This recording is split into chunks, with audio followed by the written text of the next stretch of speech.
everyone, I am Ms. Hu, your physics teacher. In this lesson, we will learn about density in terms of calculating density, the experiment to determine the density of liquids and solids, and determining whether an object will float or sink. So first of all, as a starter, I'd like to invite you to think about this riddle. Which do you think is heavier, 1,000 kilograms of bricks or 1,000 kilograms of feathers?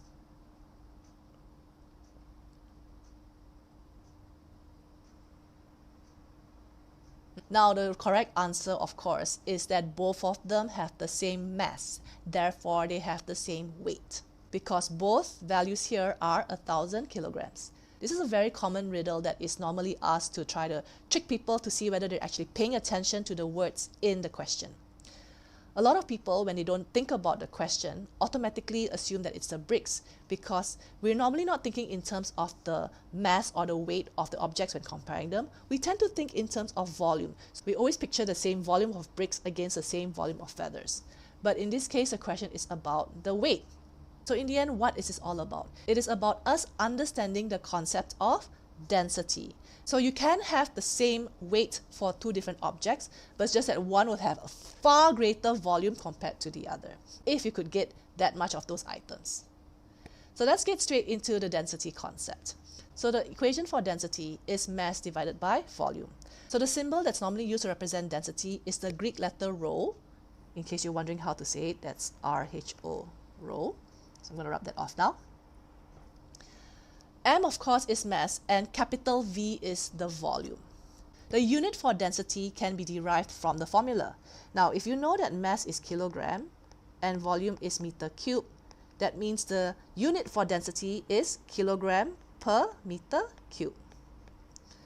If you use grams for mass and cm cube for volume, then the unit would be gram per cm cube. Are there other units? Yes. If you use volume as milliliters, you could also get something like gram per milliliter. That's also possible. However, you should know the SI unit for density is kilogram per meter cube. So this is the SI unit.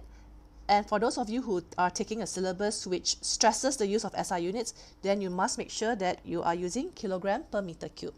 Now, if you are required to use the SI unit, but you are given a density in gram per cm cube, then you would need to convert gram per cm cube to kilogram per meter cube. If you're not sure how to do that, do watch my video where I teach you how to do this conversion in a very easy way. I have put the link in the description below. For now, let's take a look at how to calculate density.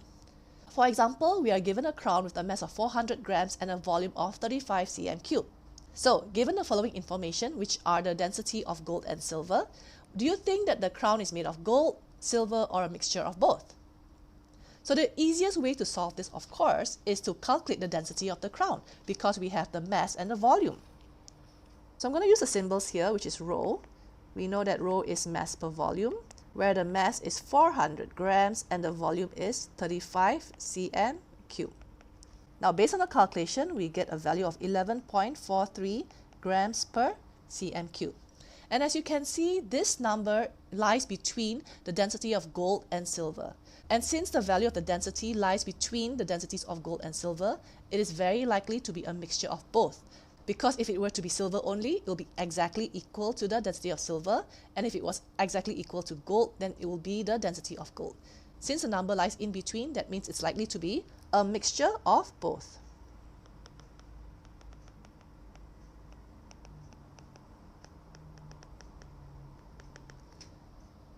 By the way, that says a mixture of gold and silver. Now, let's look at the experiment to determine density. So if we wanted to determine the density of a liquid, it's very, very simple.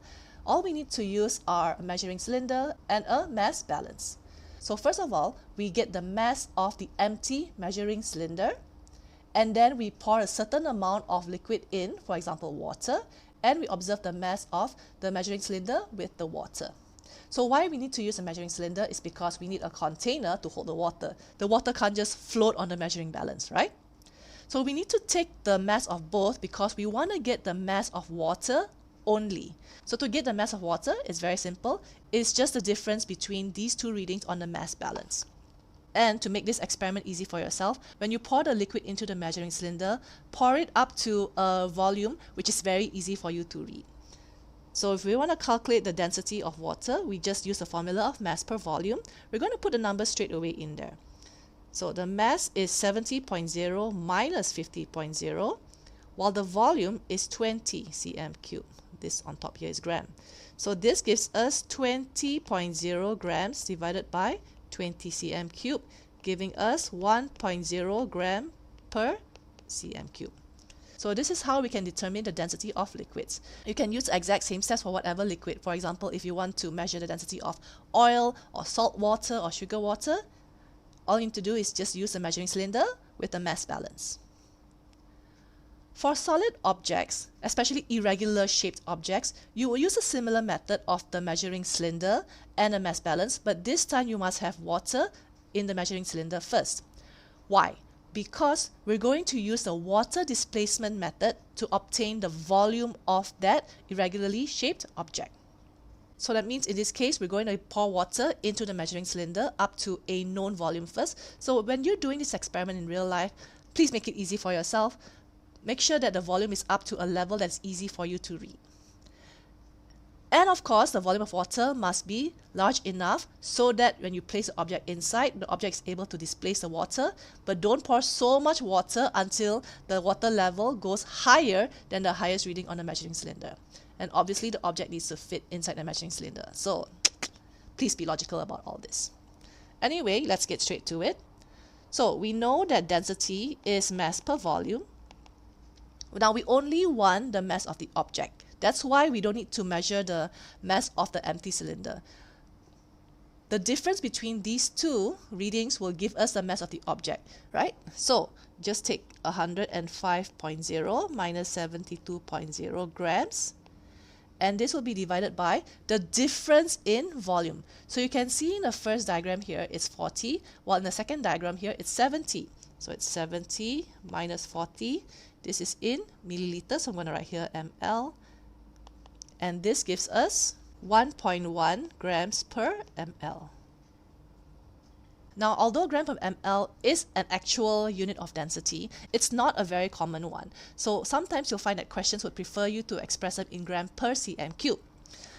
1 ml is equivalent to 1 cm cube, which means that you can actually just rewrite this as 1.1 gram per cm cube. It would be the same value with this unit. Now, what happens if we try to put different liquids of different densities together? So you can actually get a density tower, and yes, you can even try this at home. Just make sure you try to use liquids that do not mix easily, for example, using oil and water. You can even color that water. If you're not sure how to make this and you'd like me to come up with a video, please mention in the comments below and I'll come up with a video that explains to you how to set up your own density tower. In addition to using different liquids, you can also try putting objects in them, like you could put a marble in there or a piece of cork, and observe where that solid object would be within the density tower. That means, comparing to the different liquids, would that particular object float or sink? The important thing that you need to understand about density here is that the lower the density, the higher it's going to be, because for the same volume, it takes up less mass. So, lower density on the top, while greater density at the bottom. So the kind of questions that you could come across would be to find out whether a given liquid or object is going to float or sink compared to another liquid. For example, we have oil with a volume of 50 cm cube with a mass of 46 grams. Vinegar of density 0.98 gram per cm cube is poured onto the oil and the two liquids do not mix. We gotta find out, does the vinegar float or sink compared to the oil? And explain. So to solve this question, first of all, we need to calculate the density of oil. So the density of oil is 46 grams, which is its mass, divided by its volume of 50 cm cube. And you should get 0.92 grams per cm cube. Now we don't have to calculate the density of vinegar because it's already given to us in the question. So all we need to do is compare these two numbers and determine whether the vinegar is going to float or sink. So as you can see, the density of vinegar is greater than that of the density of oil. Remember, greater density liquids will sink. That means the vinegar will sink compared to oil. How to explain? Keep it simple. It is the comparison of density. So all we need to say is because the density of vinegar is greater than the density of oil. And that's how you solve this kind of question. And that is it for this video. So if you'd like to help me keep making free educational video lessons and lab practicals, donations are welcomed at my Ko-fi page. That's ko-fi.com/physicsrocks. If you'd like notes, quizzes, and updates about the syllabus, please check out my website at physicsrocks.com. If you found this video to be educational and helpful, please click like and subscribe for more free physics lessons by your physics teacher, Miss Ho. Do check out my YouTube channel for other video lessons which you might find helpful on other topics. Happy studying!